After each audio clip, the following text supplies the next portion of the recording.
शोचस्त्वं प्रज्ञावादांश्च भाषसे गतासु न गतासूंश्च नानुशोचन्ति पण्डिताः न त्वेवाहं जातु नासं न त्वं नेमे जनाधिपाः न चैव न भविष्यामः सर्वे वयमतः परम् देहिनोऽस्मिन् यथा देहे कौमारं यौवनं जरा तथा देहान्तरप्राप्तिः धीरस्तत्र न मुह्यते मात्रा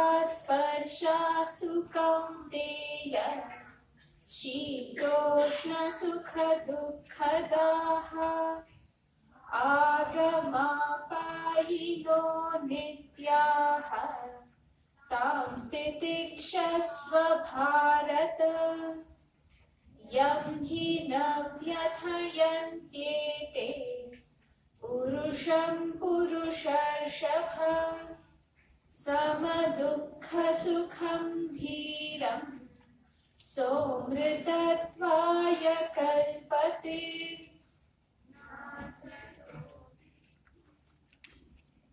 Before we begin this study, I'd like to know how many of you are here for the first time. Bhagavad Gita is like the pendant, the most important and beautiful aspect of this great epic. Now, these epics were written for humanity. Many stories are interwoven into the larger epic. Many characters are seen in the stories, but what is relevant to us in this age and time, in fact, relevant to all human beings, irrespective of caste or creed, religion or race. As long as we are all human beings, we need to understand what it means to be a human. What is so special about being a human?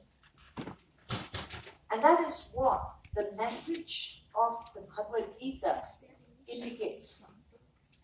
The Bhagavad Gita itself is the philosophical content, the most essential knowledge in the entire epic.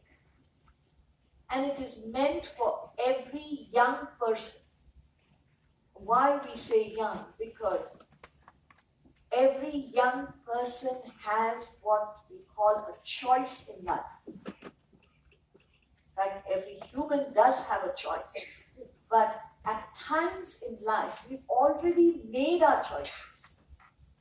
And it is not possible to go back and recast.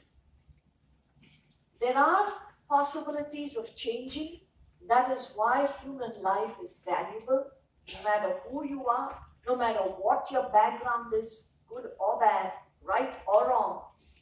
As a human, everyone has an equal opportunity to make something out of his or her life. And that is why it is relevant that we know how to make right choices in life so that you live a complete life, a whole life, a life worth living. And there should be no regrets. That's why we say young should take up to this knowledge so that they know how to make right choices. And those who have made the choices must know how to deal with it. Now that you've made a choice, you must learn how to deal with the choices that you've made. No regrets. And that is the dignity of a human being. See, one set of people believe they are things that didn't happen. Now, there is really no such thing as good luck or bad luck. You can very well go home, take the dictionary and strike off that word luck. Then what is it that we are facing in life? Anybody. It is nothing but consequence of your own actions. Take a stock of where you are right now. Some of us would say, by God's grace, if I were to ask each one to tell your story, which I'm not going to, but if each one were to give their story, you'd probably stand up and say, you know, God's grace, everything is going fine. I have a good family, I have a good business, all that is going fine. But what? There's one thing in my life, it's nagging me so much. If only I could set that right, it would be heaven. Just that one thing. I need to set that right. It's been bothering me for years now. I don't know what to do about it. Story 1. Story 2. Well, God's grace, I can't complain. He's given me a lot, but there's always that something that's missing. If only I get that something. Happiness is just round the corner. I'm just waiting to get it. Believe me, I'm almost there. The moment I get it, it's going to be heaven. I know it. Each one has a story to tell. How they have things, they are not complaining, but something's missing. We should all try and think together this evening that there is nobody in this world who has ever found that completeness in life. How do we say that? Ask the richest man in this world. Is he happy? Just a little more riches. That's all he wants. I think it was Rockefeller. You've heard of the famous Rockefeller? One of the richest men in the world. When he was asked, how much John D. Rockefeller, here you have it, the first billionaire of the world, when asked, how much money is enough money? He replied, just a little bit more. When are we going to get to that state of Rockefeller? And even if you get there, you're going to say, just a little bit more. I'm not just quoting one person. You can go into the history, the lives of the richest men in the world. Richest people in the world. Have they found happiness? Are they content? So there was an article years ago in the Telegraph, a newspaper in the United Kingdom. I'm just going to share the title with you. A very interesting title. It said, are you miserable? Are you bored? You must be rich. Are you miserable? Are you bored? You must be rich. Now we believe those who have not yet got there have a firm belief. They don't know. Rockefeller doesn't know how to handle life. I know. Let me get there and see what happens. Just wait till you get there. The moment you get there, you realize, oh my God, it's not here. And you're by yourself. Nobody to tell. Nobody to talk to. Now, everybody is making that mistake. We're not saying you should not become richer or become the richest person in the world. Please do, go ahead. If you think you can do it, why not? It's not just riches. The most powerful person, the most knowledgeable person in any field, you keep going and going, becoming more and more successful. You achieve more and more. Nothing wrong with it. Why not? But to believe you will be happy when you get there, that is where the philosophy comes in.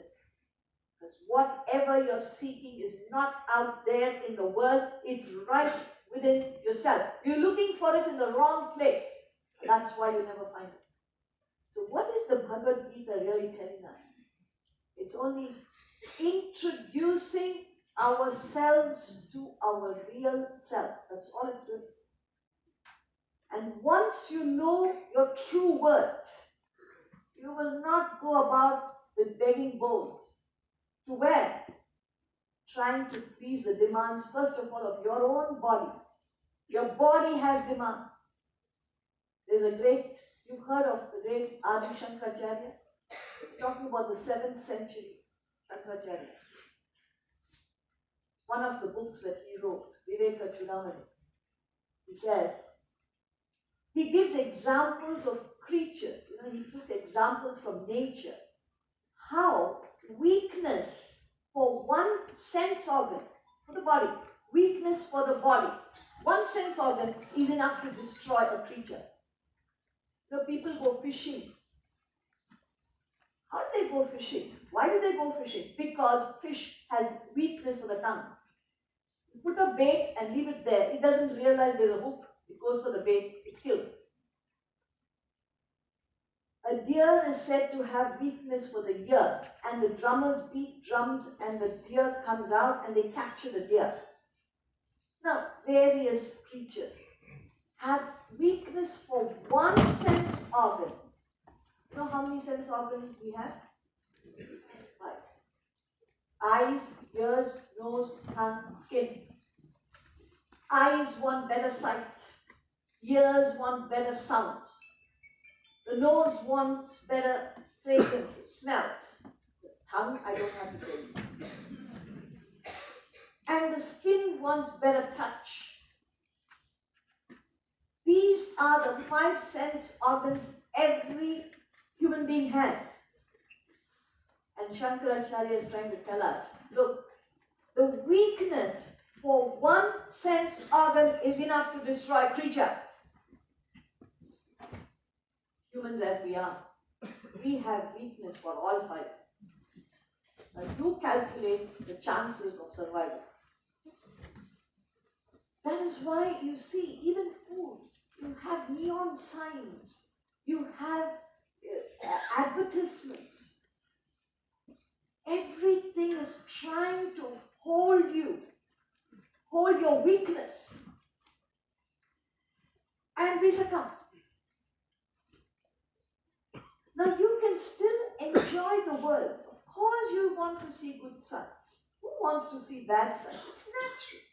You want to hear good things. Nobody wants to hear bad things. Everything needs to be pleasant. But the question here is, are you master? Are you slave? When you are a slave, when you are having a weakness, then you succumb to the temptations of the world. Thereafter, it is a life of suffering. And all that the Bhagavad Gita says, this world is meant for humans to enjoy. No animal can enjoy it. No plant can enjoy it. Only a human being are capable of enjoying. So surely the Bhagavad Gita is not saying, hey, don't enjoy anything. Shut yourself in the room and just do ram. That's why youngsters, I really don't know how come so many youngsters are here today. Somehow you read something and they lure you here. But most youngsters don't want to come. Why? Gita? What's wrong with you? I'm sure some of your friends would have told you that. You're going for Gita class? Something's wrong with you? What happened? Some tragedy? Somebody jilted you? Are you unhappy? That's why you come. But if you're normal, why would you come? Gita class. It's meant for people who have nothing else to do, post-retirement pastime. You've given up everything. Grandfather, you will drop him here at the shop. Who wouldn't come? A youngster wouldn't come. And yet, here is a technique of life, of living for every human being. Like we said, the whole world is there for humans to enjoy.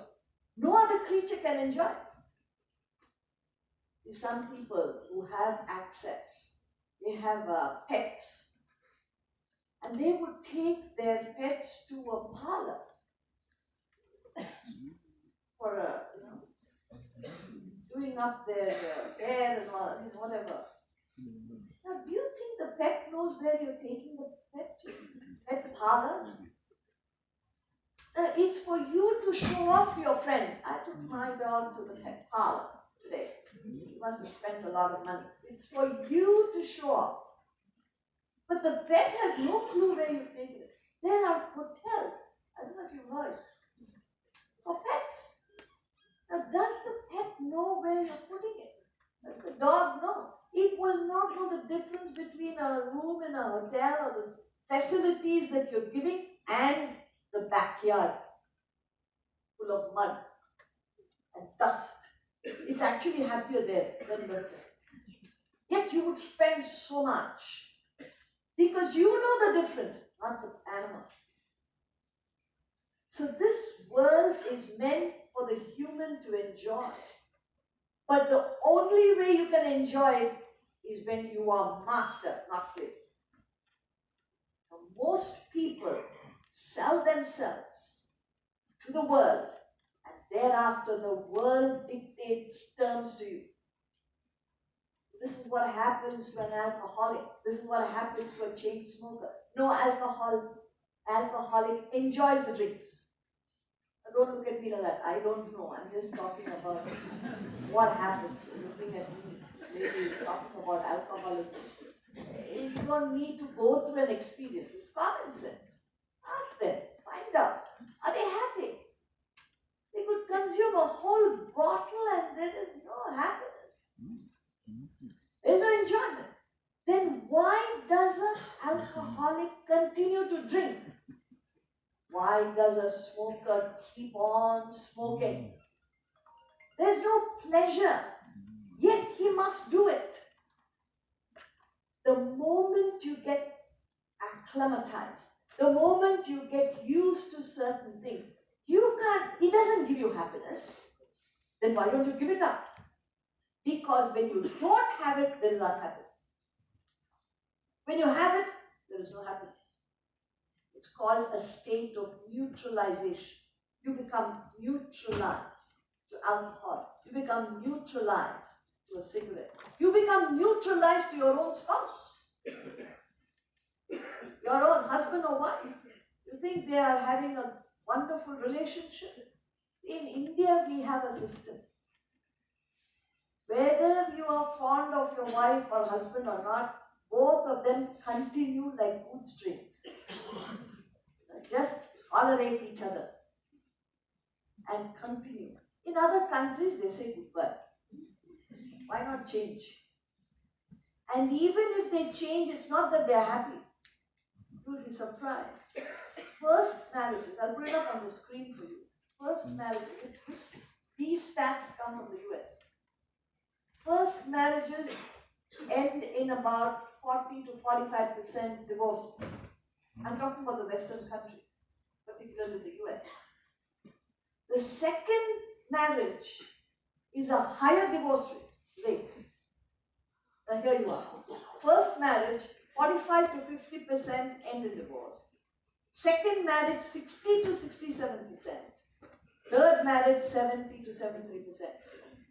Now you decide what you want to do.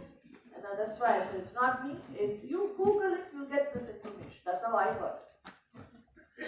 You've heard of Samuel Johnson? Samuel Johnson, the Englishman who gave us the first dictionary. Right, so this is what he had to say at the second marriage of his friend. At the second marriage of his friend. This is what he had to say. Alas, referring to the second marriage of a friend, alas, another instance of the triumph of hope over experience. Triumph of hope over experience. Now, we're not saying you should or should not.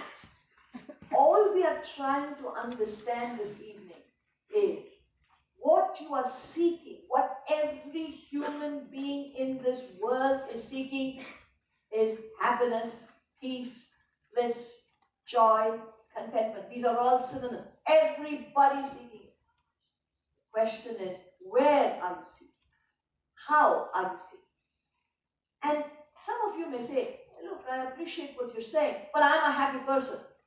There are people who claim that, and I'm sure it's not that all of you are miserable people. It's not that. I'm sure, if not all of you, most of you are happy. Please examine this happiness.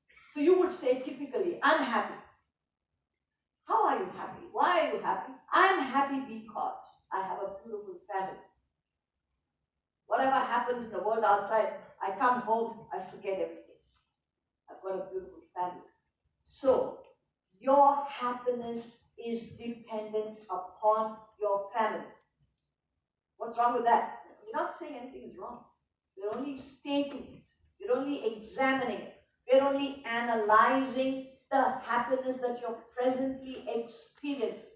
Or you may say, I'm happy because God's grace, I've got a good business, I've got a good profession. Whatever you may refer to. But your happiness is basically dependent on something outside of you. Again, you would turn around and say, what's wrong with that? I'm finding happiness in something. Why not have it? Please understand one thing. Nothing in this world is guaranteed. Nothing. You cannot say my family should be there the same way as I'm experiencing now for the rest of my life. People change. Circumstances change. Now the question is, should something change in your family, can you still claim to be happy? That's where it goes. That's where you plummet. And you say, how can you be happy if something happens to the family? That's what you would turn around and ask me. Similarly, my profession is going fine. My business is going fine. I'm very happy. I'm very content. Should something go wrong with anything, can you still claim to be happy? That is the question we're asking. So what is the Gita saying? A human being alone is designed to be happy no matter what the circumstances around. That is the capacity of a human being. But it is a technique. You've got to learn it, you've got to practice, you've got to make perfect. And you've got an opportunity called life to find out how to find that happiness within yourself so that irrespective of the circumstances around you, you will be able to maintain that peace, that tranquility, that joy, that content at all times. So who would want to throw this away? It's sheer ignorance. We don't know what our true worth is. That which you're seeking is not in the world outside, but within you. And that doesn't mean you don't find happiness in a better home, in a good partnership, in a good business or profession, or even the companionship of a spouse. Of course you find happiness. There's no doubt about that. But you're not dependent. That's the difference. I'll give you a story. Imagine a river in flood. Imagine a river in flood. A man is swept away by the waters. He's going to drown. He's going to die. But then as he is being carried away by the waters, he desperately holds on to something that he finds. It's the branch of a tree that is bending over the waters. The branch of a tree that is on the banks of the river. It's an old tree bending precariously over the waters. But he holds on to the branch, saves himself. You get the picture? Man being swept away by the flood of water. He desperately grasps something. It is the branch of a tree. An old tree bending precariously over the waters. If the branch breaks, he goes. This is the condition of the man. Are you with me? Okay. Now imagine on that same branch on the other side is a bird sitting. A bird is sitting and singing on the same branch. And the branch is swaying by the weight of the man. It's an old tree, as I told you. Any moment it will break. The branch is swaying. The man is worried. Because if the branch goes, he goes. The bird sitting on the same branch is singing away, knowing that if the branch were to break, what will the bird do? Simply fly, because it has the wings. It has the wings of knowledge. Whereas the man is completely dependent on the branch for his life, for his existence. This is the difference between a human who has the knowledge, that's the bird, the knowledge, the wings. So you are in this world.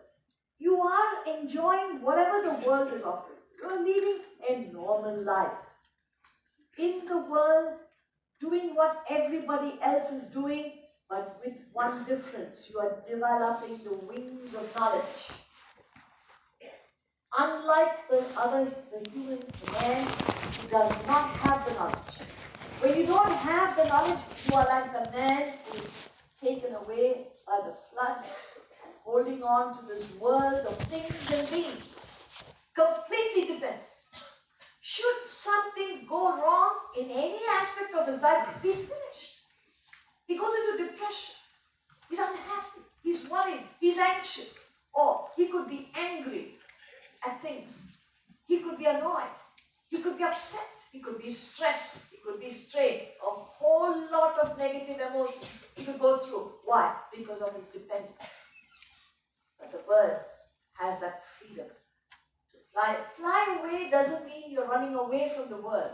To tackle the situation in a way that you remain unaffected. So, again, Samuel Johnson talks about this happiness that we're seeking. Everybody's seeking it in the world outside. The average human believes happiness lies in the world. That's why everybody's crazy about this world. We are rushing into this world. Again, please understand, I'm taking my chances today.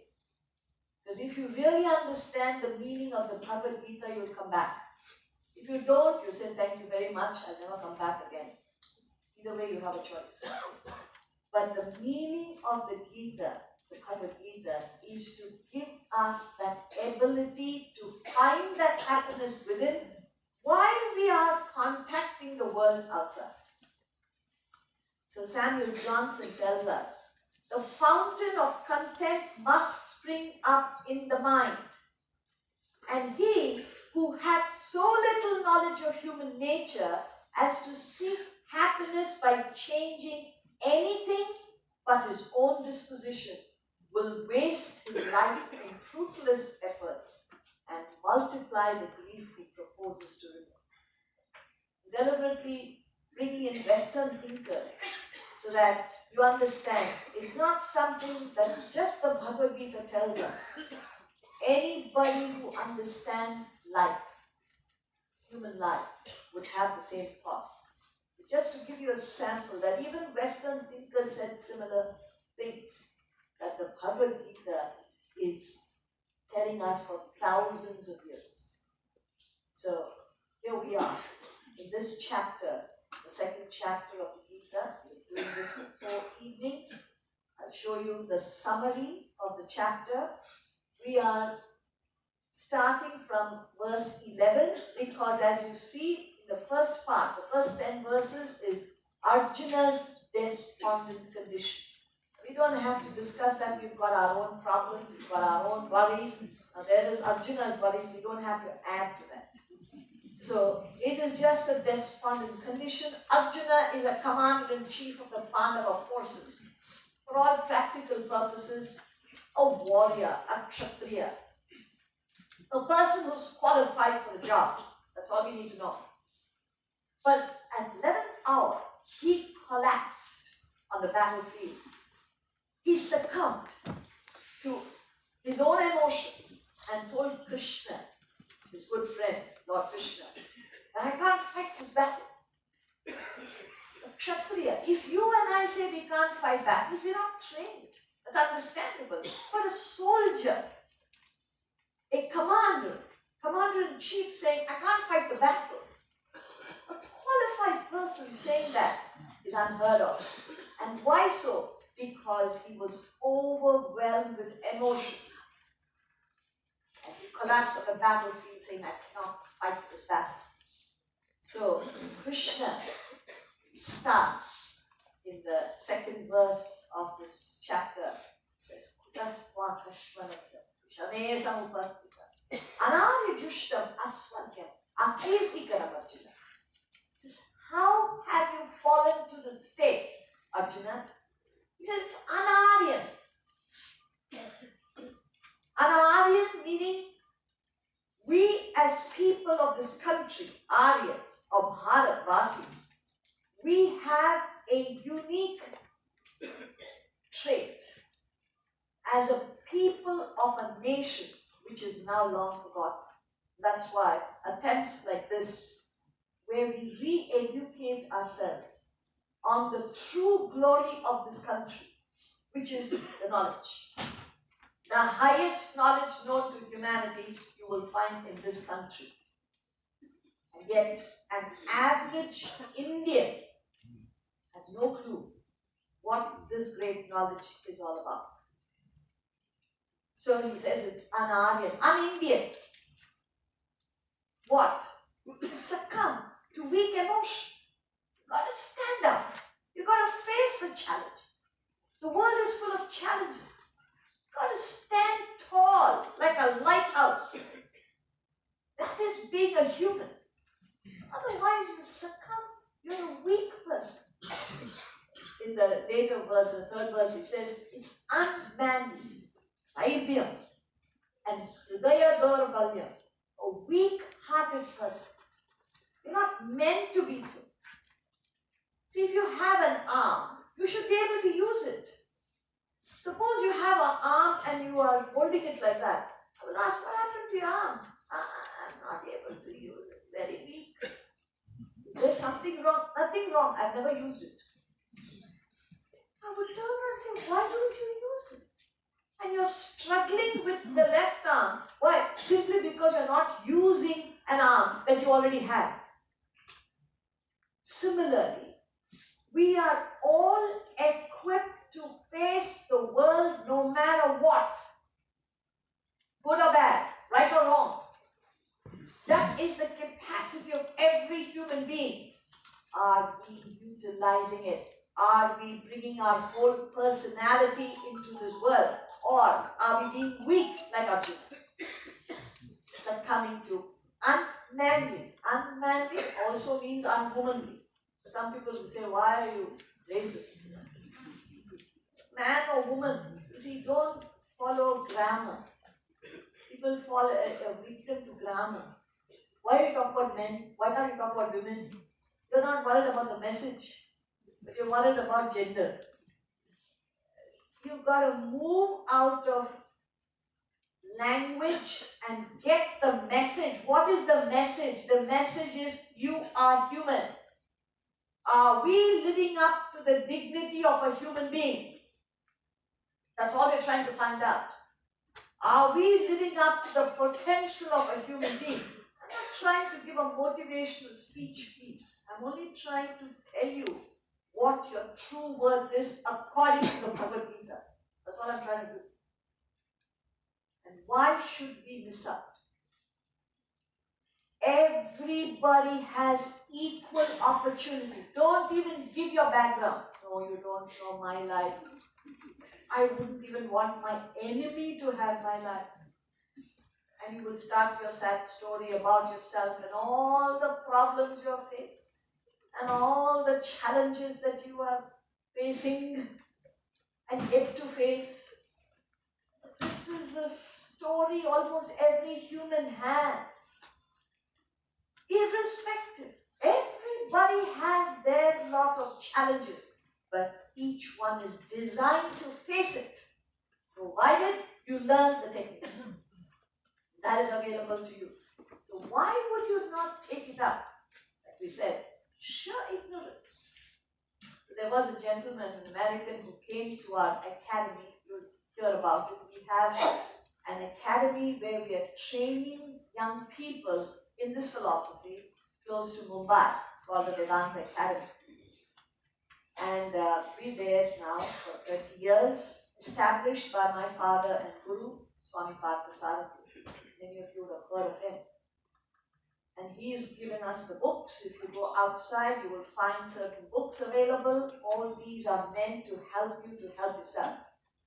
And if you ask, what's so special about these books? There's so many books available in the world. Why these books? I can only say one thing. Every book that has been written by Swamiji, first of all, there's a lot of research that has gone in. None of the ideas and the knowledge given out is his original work. It is all translated from ancient wisdom available in this country. But it's written in a language we don't understand. Sanskrit, most of us don't understand. Now, how does an average human help himself, help herself? So you start with the first book, The Fall of the Human Intellect. It's a simply written book which will help anybody to understand our potential and why we are where we are, because we have not understood our potential. So first of all, this is ancient wisdom that's translated in a way that any young person about the age of 14, 15 can understand. And then he tells us, he gives us facts of life, which anybody can find out the truths in one's own life. That is unique in these books. For example, when I say facts, is different from opinion. When you pick up a book, you read it, you like it. Now, do you know whether it's the right thing or not? Just because you like something, it may not be the right thing. So how do you know what to take, what to reject? Now you will be safe if you follow one method. That is, find out whether it's a fact or an opinion. Learn to distinguish between the two. Example, if I say, Calcutta is a beautiful city, many of you will agree, some of you will say, no, I don't think so. Therefore, it's an opinion. When anybody said, Calcutta is a beautiful city, it's debatable. Some will agree, some will disagree. Why? Because it's an opinion. It could be a good opinion. It could be the opinion of many people, but not all. Because there would be some who would disagree. But if I say, Kolkata is an important city in India, you have to agree. Why? It's a fact. How do you know? Find out for yourself. And you know it is a city in this country. Fact. So if you go by facts, you're on safe ground.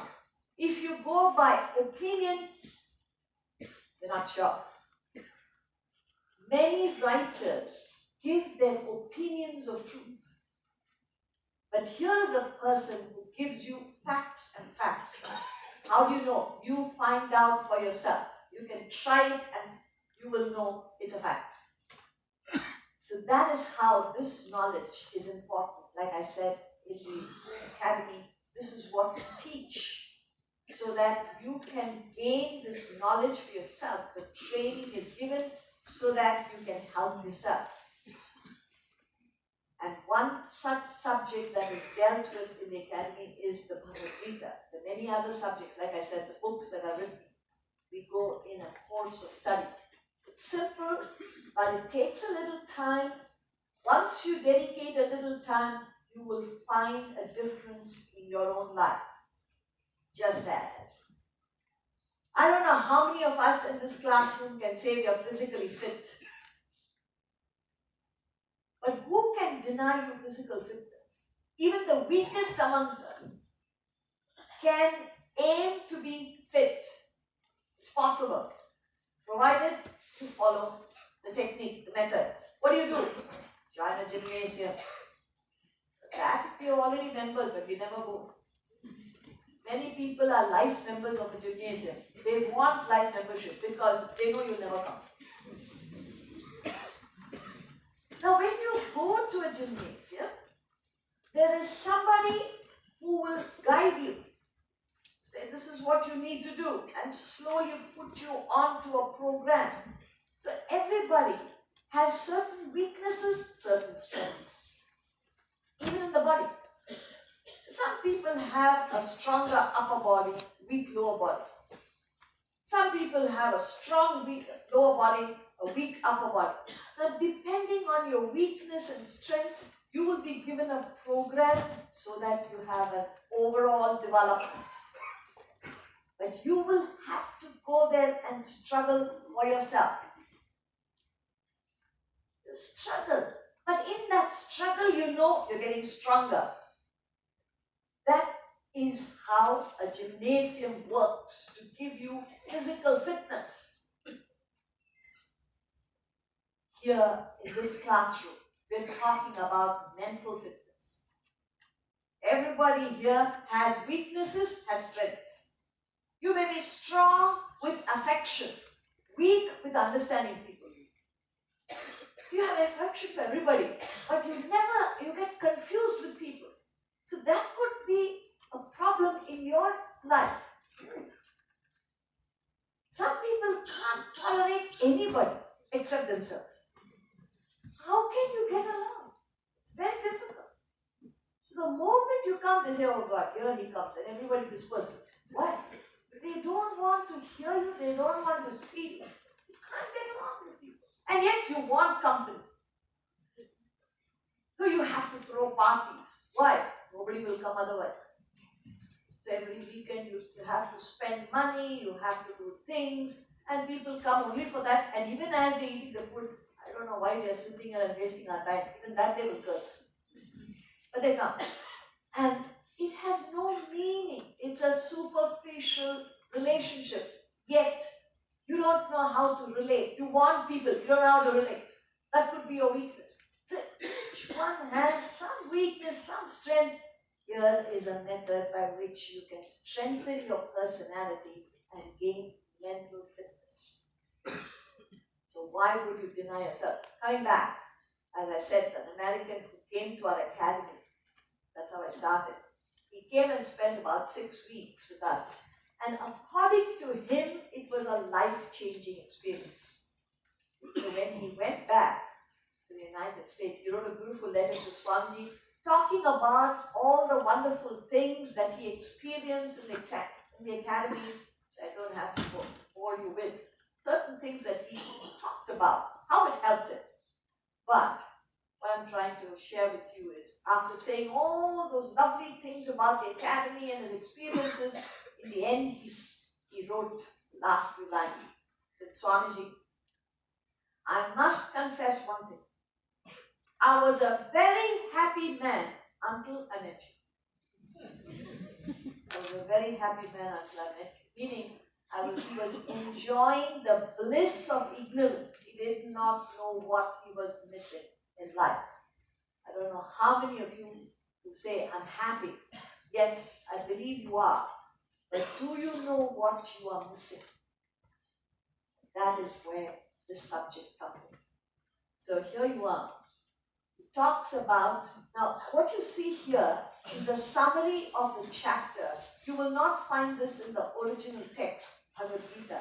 This is part of the research done by Swamiji. It makes it easy for us to understand the flow of thought in the chapter. So the whole chapter has 72 verses. We are doing a part of it, and God willing, the remaining will be done next year, which we have been following this sort of a system. So the first 10 verses, as I said, is just Arjuna's despondent condition. But thereafter, Krishna talks about the indestructibility of the embodied human being. There is something which can never be destroyed, which is constant. What is that? That is your true self. That is the real person. That is the true nature of you. He talks about that. And to understand that, to get there, you need to do your duties in life. Your duty to act in life. Do what you ought to do. You're a homekeeper, do your duties at home. If you are a businessman, do your business. If you are in a profession, do your profession. Whatever duties you have, each one must do it to the best of their ability. This is necessary for a human being. And then he talks about desire-ridden action. When you are full of desires and you act, what happens? Later, he talks about desireless actions which lead to realizing your true self. And then the last portion, the last two topics we can do next year, he talks about a perfect human being, the description of an enlightened soul. So with this background, there is a flow of thought in the chapter. We will be studying that part, the second topic, where he talks about the indestructibility of the truth, the reality in you. 11 verses. Shri Bhagavanuvacha Ashocyanan Vashocasvam Prajnavatamscha Bhashase Gatasu Nagatasumsha Nanushocanti Panditaha Shri Bhagavanuvacha Ashocyanan Vashocasvam Prajnavatamscha Bhashase Gatasu Nagatasumsha Nanushocanti Panditaha. The blessed Lord said, you have been grieving for those that should not be grieved for, and you speak words of wisdom. The wise grieve neither for the living nor for the dead. So this is Lord Krishna who starts the sermon with Arjuna and says, usually a sermon could start with a stunning truth. This is the truth given out here. Sometimes a glaring contradiction or a striking sentence. You start a speech in that manner to capture the attention of the audience. And here, Krishna gets Arjuna's attention by giving him a stunning truth that hits him. And what is that? He says, the wise do not grieve either for the dead or for the living, because they understand birth and death is a necessary part of life. The only guarantee we have, now that we are born into this world, the only guarantee is one day we must go. Some of you are saying, is that what we came here to listen? Say something Ashubh you are saying. It's not a question of Shubh or Ashubh. It's a fact of life. I can't change it. You can't change it. Everybody born must go. The problem is we want to fix a time. And not so soon. The cruel hands of fate took this person away. You know, it's very strange. I always try to understand. In the newspapers, they have advertisements, no?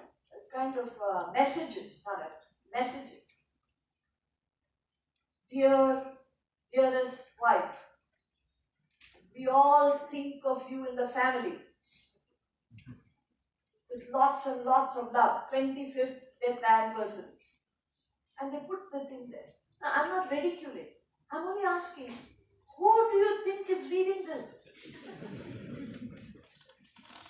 If you believe that departed person is reading it in heaven or hell, I don't know where.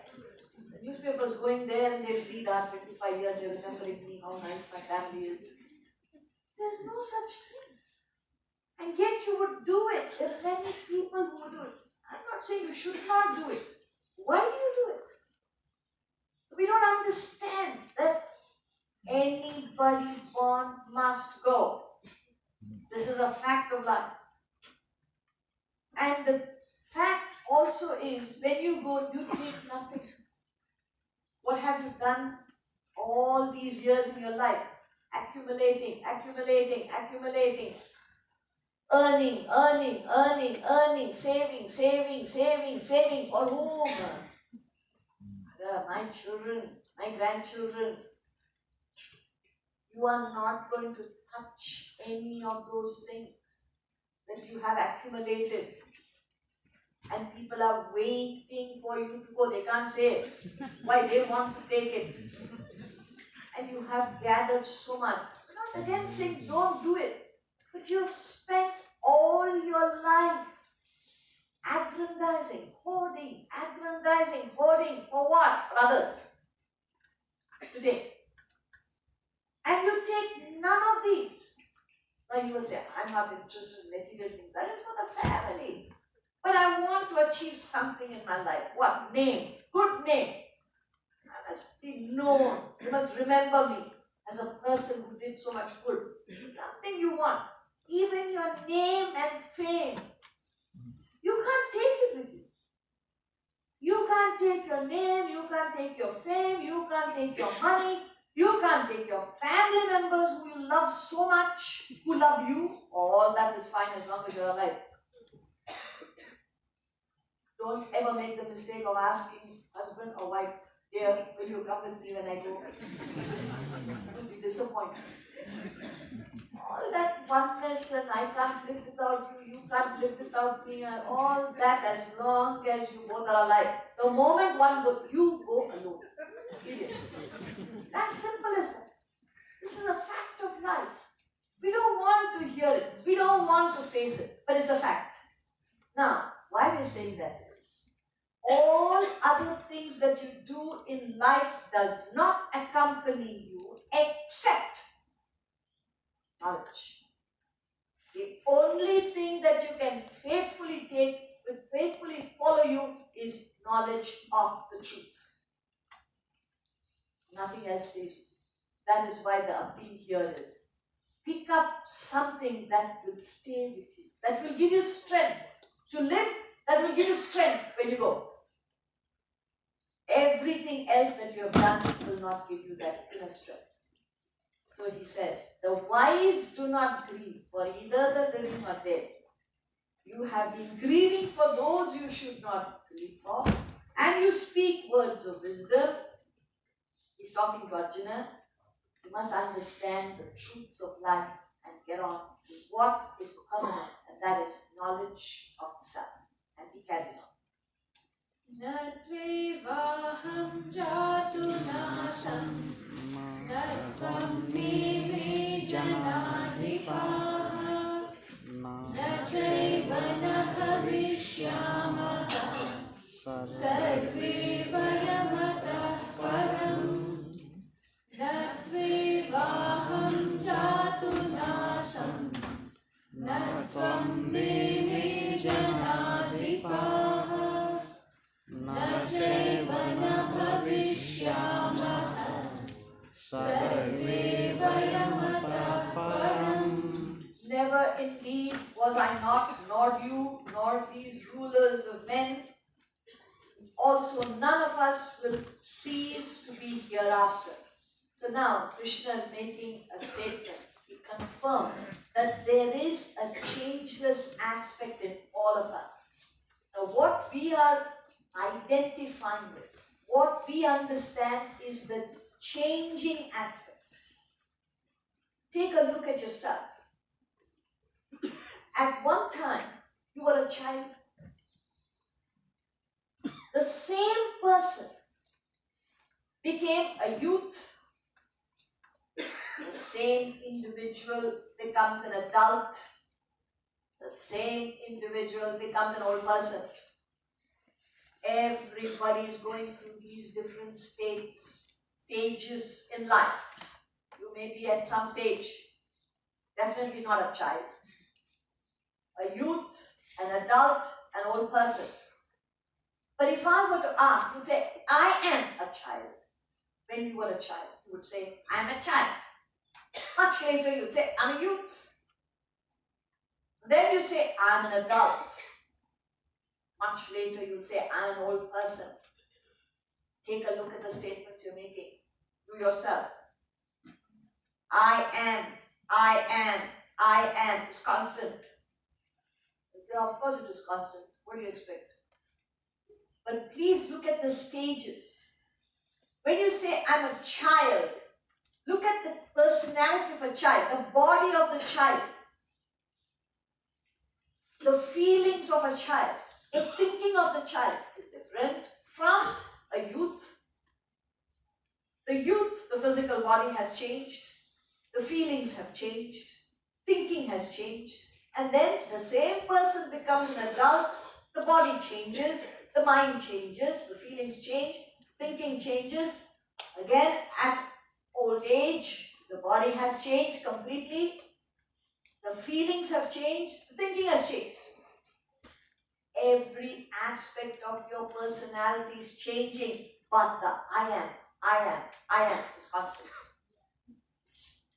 Now, what happens in life is we are so trained from childhood to look at the body, to look at the mind and intellect, but never that I am. We don't know that. We don't know what that is. And yet, that I am is the truth in you. That will never change. When Moses went up to the mount and received the 10 commandments, you all heard the 10 commandments. Moses received those 10 commandments. He received the commandments which had to be passed on to the people. He asked of the voice of God. Now don't go to the mount and search for voice of God. You only hear your own echo. These are all symbolic stories to send a message.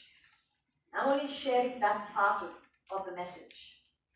When Moses received the commandments, he asked of the voice of God, who shall I say gave me these commandments? The story goes, the voice of God replied, tell them, I am that I am. Tell them, I am that I am. That amness, that isness is the truth, not the changing aspect.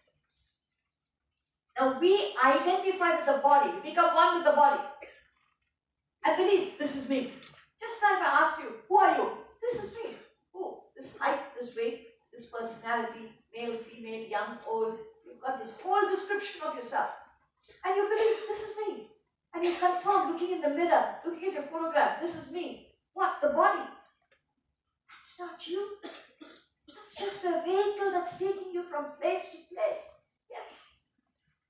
Don't you change your vehicles? Your body is changing. Science will tell you that. Your body is changing all the time. Yes, it's my feeling. What about your feelings? The feelings you had as a child is not the feelings you had as a youth. It's not the feelings you have as an adult. It's not the feelings you have as an old person. They're all changing. My thinking. The same with your thinking. The thoughts of a child is not the thoughts of the youth that you have. It's not the thoughts of an adult. It's not the thoughts of the old person.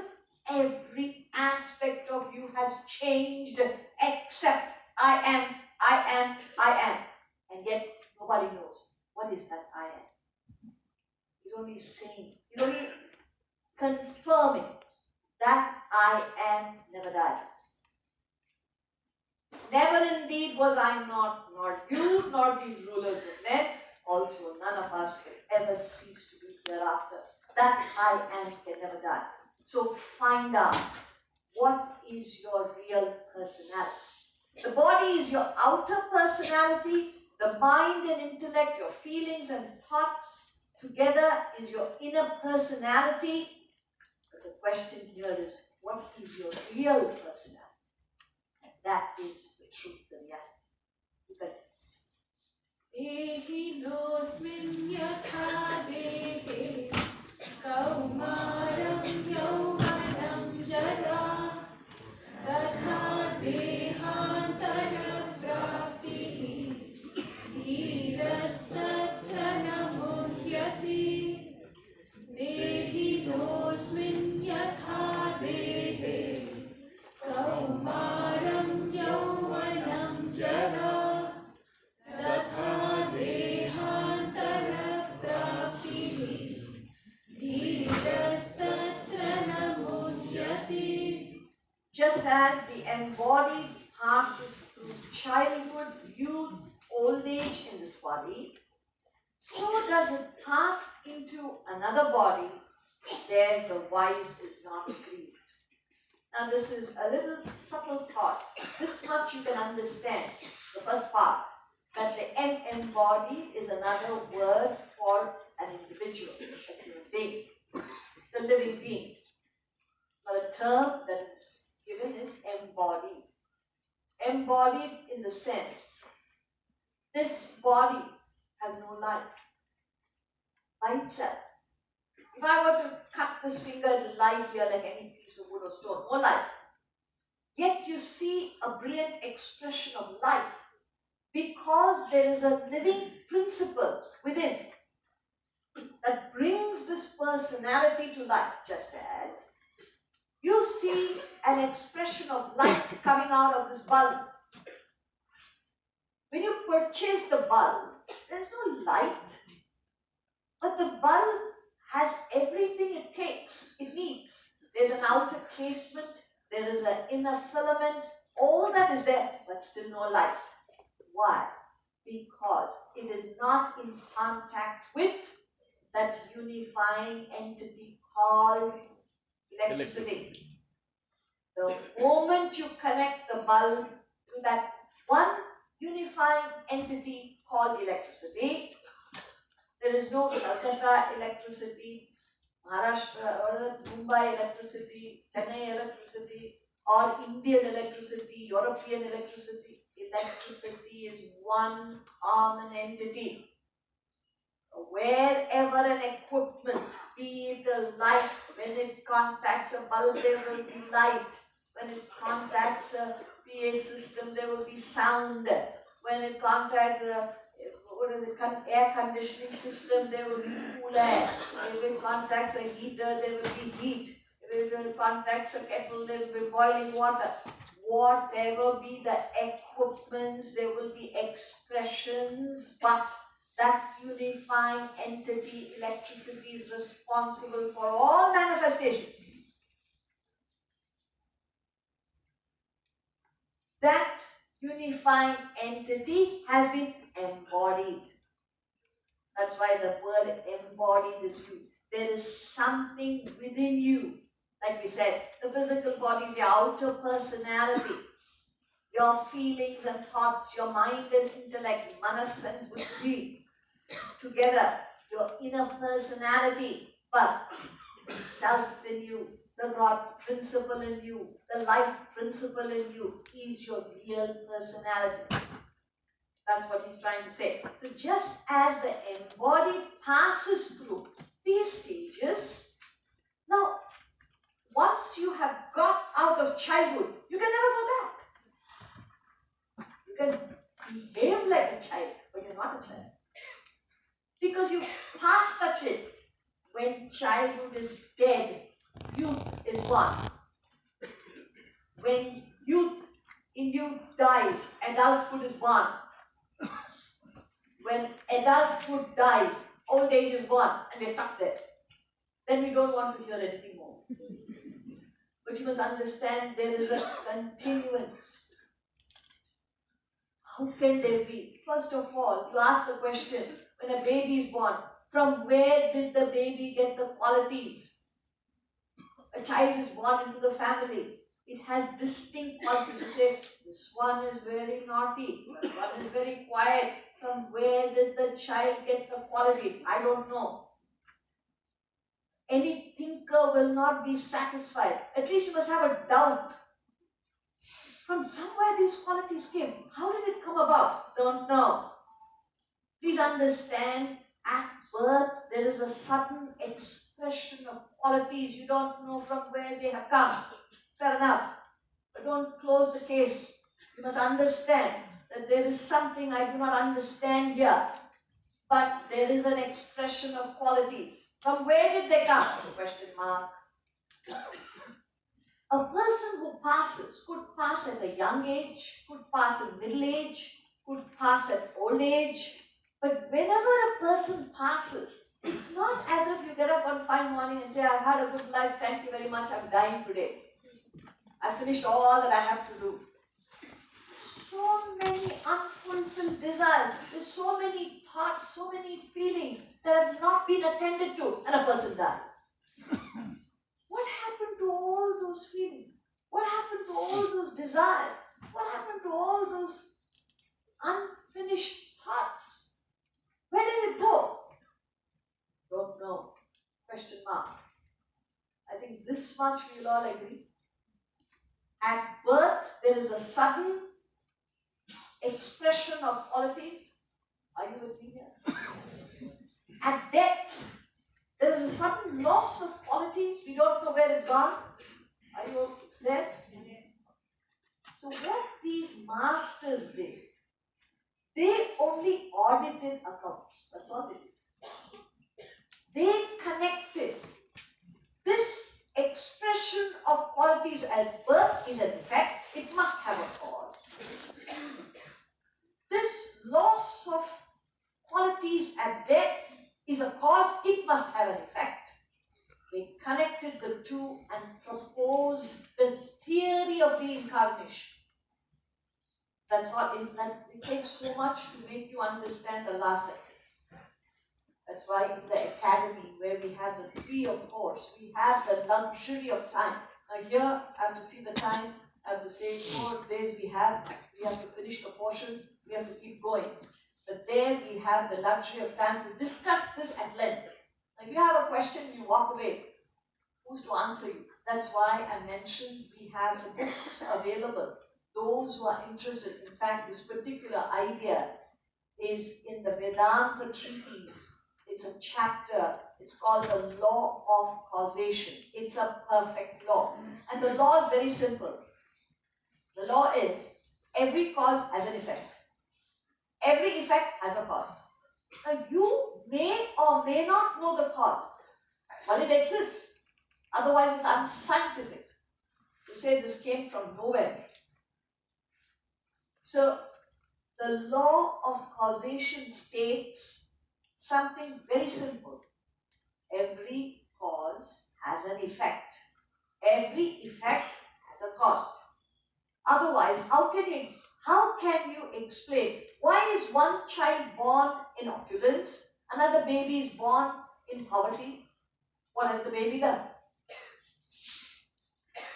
One baby is born healthy, another baby is not born healthy. What has the baby done? Just what? How do you explain this?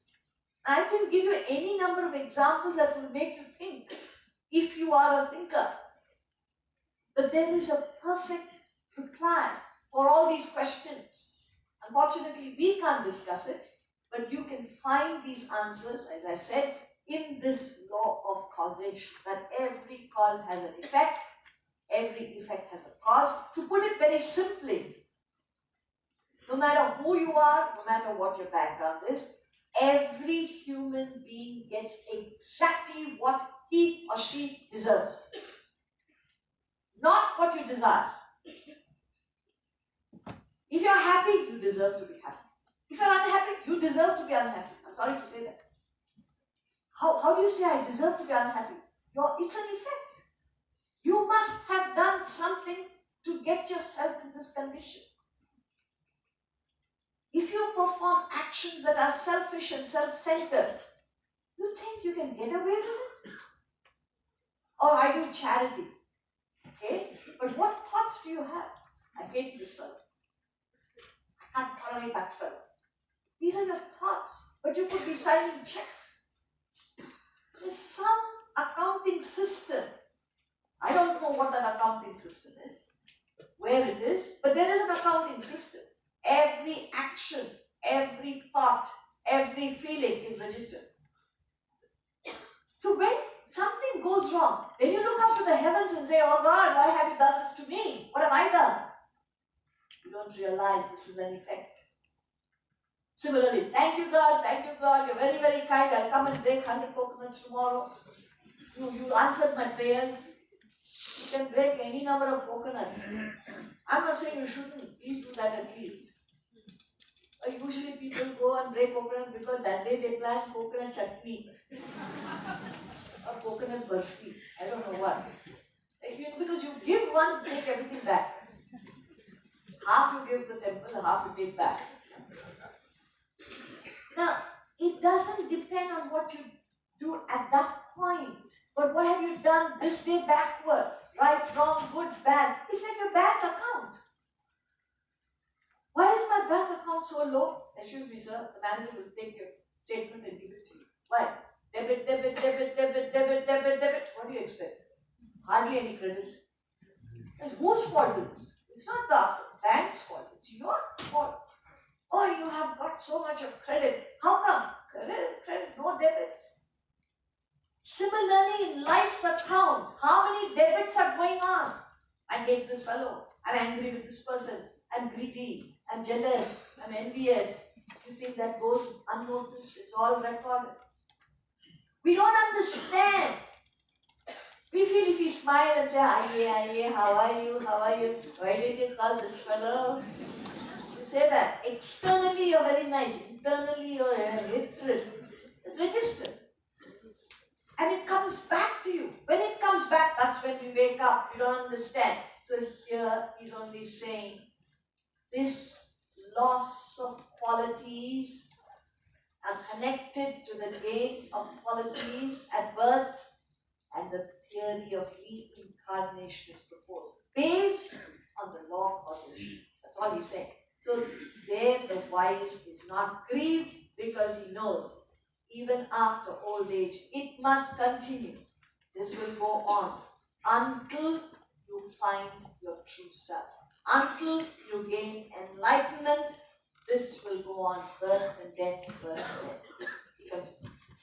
Matra sparsha sukaunteya Shitoshna sukha dukkadaha Agama pahino nityaha Tam stitikshasva bharata Matra sparsha sukaunteya Shitoshna sukha dukkadaha Agama pahino nityaha Tam stitikshasva bharata.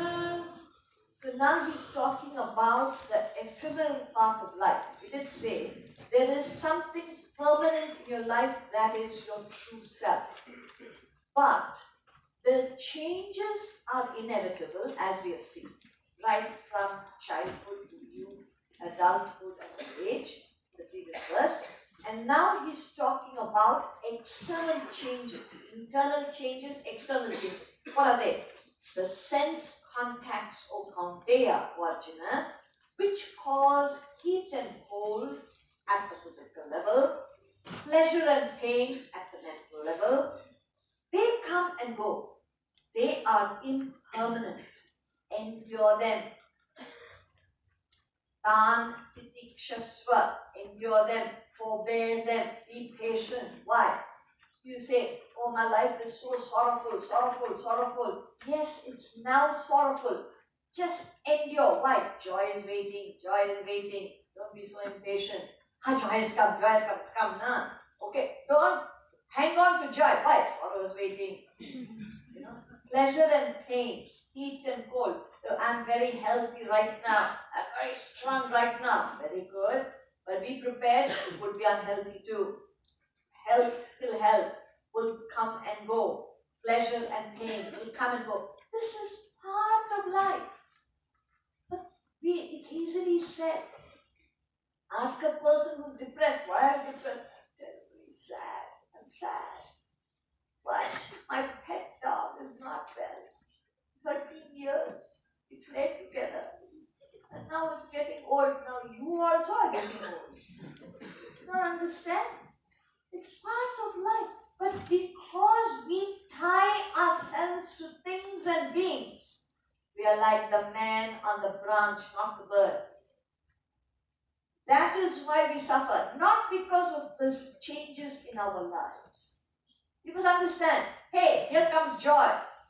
Joy, great, it's good to see you, because you're a very rare visitor to my personality.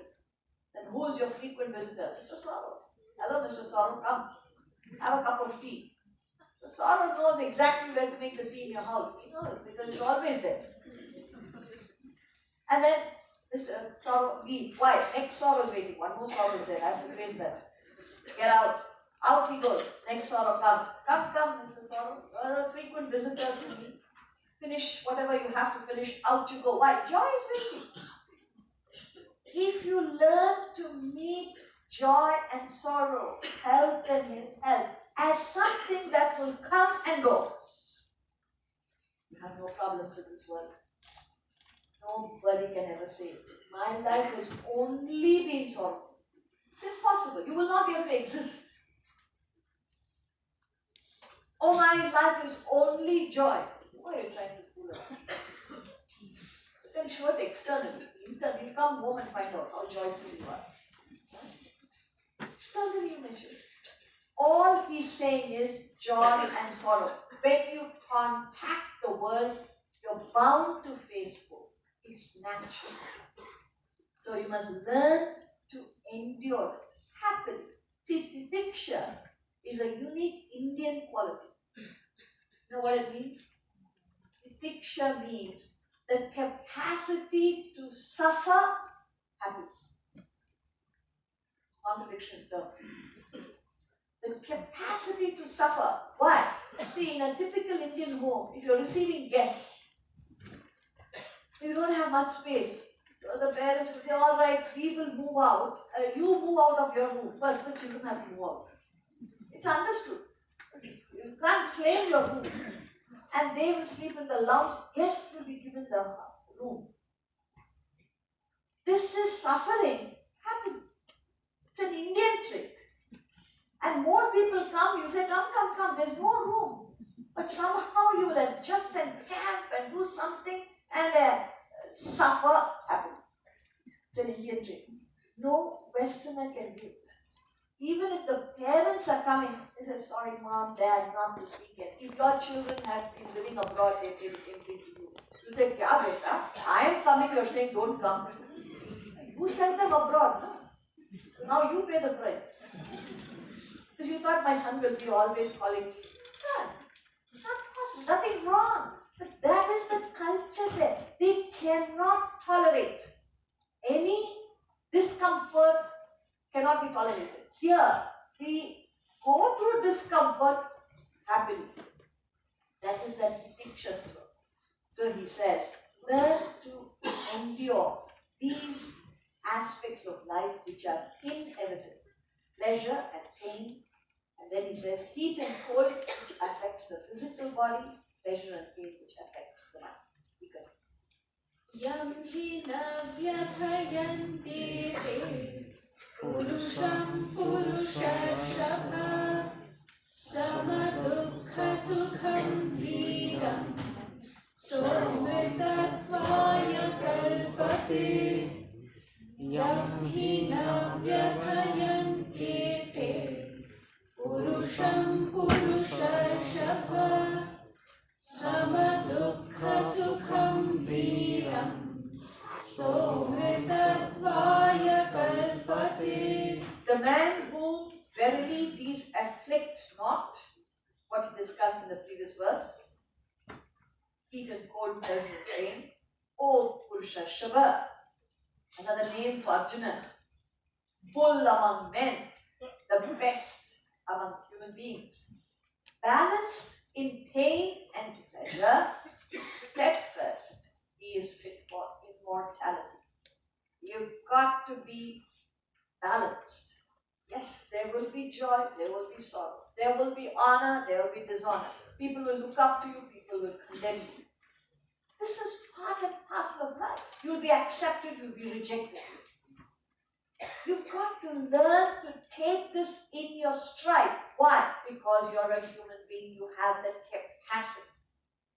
Now, if you train yourself to take on these challenges of life, you become fit for something which is out of the normal, immortality. That's why you have one Christ, or one Krishna, one Muhammad, one Buddha, one Mahavira. Why don't you get them by the dozens? Because rare are those among human beings who train themselves to be fit for immortality and get it. But even if you don't hit that immortal state, the encouragement here is you have to live your life. You can't go through a roller coaster. Imagine if you're going up, down, up, down. What is an up, down? One moment you're joyous, another moment you're sorrowful. Very, very happy, very, very unhappy. How long can your system take it? That's why an average human, by the time he reaches middle age, is tired, is exhausted. Why? You've gone through a roller coaster ride. How to maintain that balance in and through these fluctuations is what he's saying. A man whom verily these afflict not. When will it not afflict you? When will it not hurt you? When you rise above them. And how do you rise above these fluctuations? With the knowledge of the truth. Bird with wings. For today you can remember that. When you develop the wings of knowledge, you stay in this world, you go through the experiences of the world, but should something come to hurt you, you know exactly how to deal with it. You're never going to be affected. Such a person is fit for immortality. Nasato vidyate bhavaha, nabhavo vidyate sataha, ubhayorapi drishtontaha, tvanayostatvadarshibhihi, nasato vidyate bhavaha, nabhavo vidyate sataha, ubhayorapi drishtontaha, tvanayostatvadarshibhihi.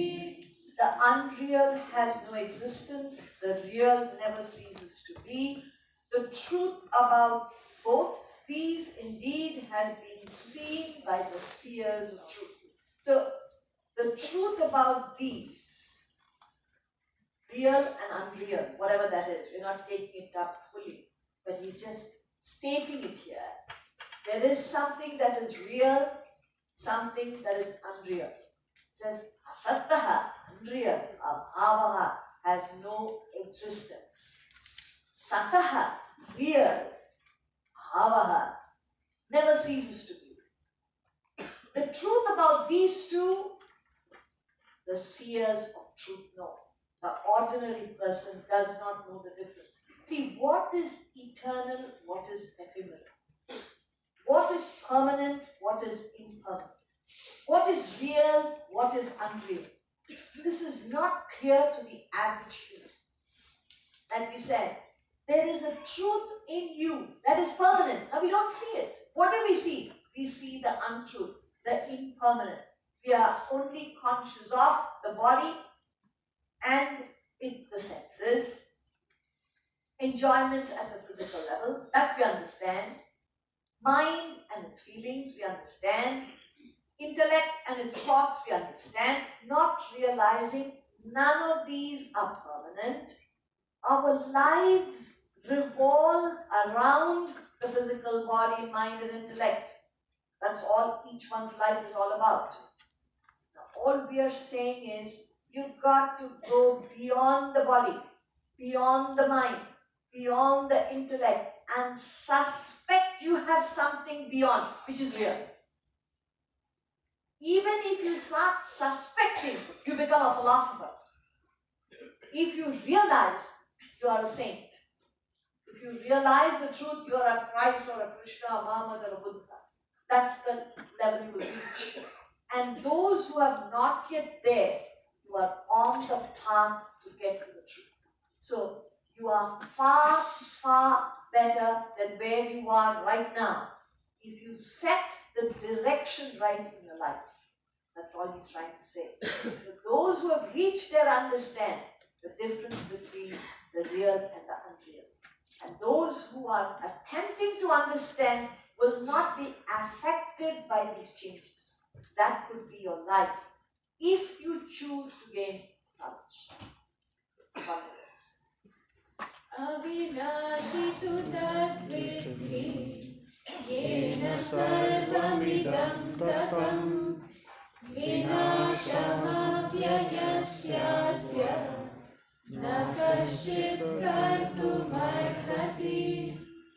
Avinashi tu tadviddhi yena sarvamidam tatam vinashamavyayasyasya na kaschit kartumarhati. Know indeed that to be indestructible, by which all this is pervaded, none can cause the destruction of this imperishable. You will find it is in capital. That is in capital. Imperishable is in capital. It means the highest truth, the reality. That can never die. So, like we said, childhood can die, youth is born. Youth dies, adulthood is born. Adulthood dies, old age is born. But the I am never dies, never changes. The I am remains the same. And this amness is there everywhere. It says it's pervaded. The entire creation is pervaded by that amness, that isness. A tree exists, you cut the tree. The tree is gone, but the trunk is. You chop the trunk into planks, the trunk is gone, but the plank is. You convert the plank into a table, the plank is gone, table is. Then you say, burn the table. The table is gone, but the ash is. The isness, the amness never dies. And that amness, that isness is everywhere and within yourself. But we do not connect with that. We connect with the aspects that are perishable, changing. Namely, physical body, mind, and intellect. That's all you know about yourself. You look at your face and say, my face is changing. Why? I'm getting older. The first wrinkle has come. A grey hair has come. And these days, you know how much they fight to maintain youth. How long can you do it? Botox. So today it's very difficult. You see a person, you don't know if the eyebrows are real, eyelashes are real. Check, go to it and see. Make just come up. Hair also, we don't know if it's real, original, not original. Nose, is it the original nose or changed? Everything, you must tighten the skin, you must lose it. All sorts of things because I'm not saying it's wrong. I'm only saying that is where the attention is. And you are miserable with every change, which is inevitable. The other is not to be dependent. Yes, I have the grace. So what? So what? Let it come. Or the hair is falling. Let it go. What will others think? Others will know. Even if you put something, they will know. This fellow's put something on the head. That is the impression you are creating. But you are satisfied looking at yourself, admiring yourself for nothing. Everybody knows what you have done. Oh, they have done a job, nose job. They have done a something job. They have attacked something. Yet you will do it. Again, they're not saying you should not. That dependence. The focus is all the time on changing aspects. Therefore, you are miserable. You will spend millions. You will spend time, effort, energy, and still feel miserable. if only you shift your attention to that which is permanent in you, and then do whatever you want, depending on your lifestyle and your status and your requirements, you will never be affected. So it's a simple tip we have given today to learn to change the focus of attention from where it is now in the outward aspects of life around you and the outward aspects of your own personality. Shift it from there to what you really have. That is each one of us. Every human being is given this equal opportunity to find the self. And if you so much as suspect there is a truth in the statement and try to find out what this is all about, your life will be a happy one, because you will not be dependent upon the world, like the bird on the branch. If you want to know how, you need to come back tomorrow. Thank you very much.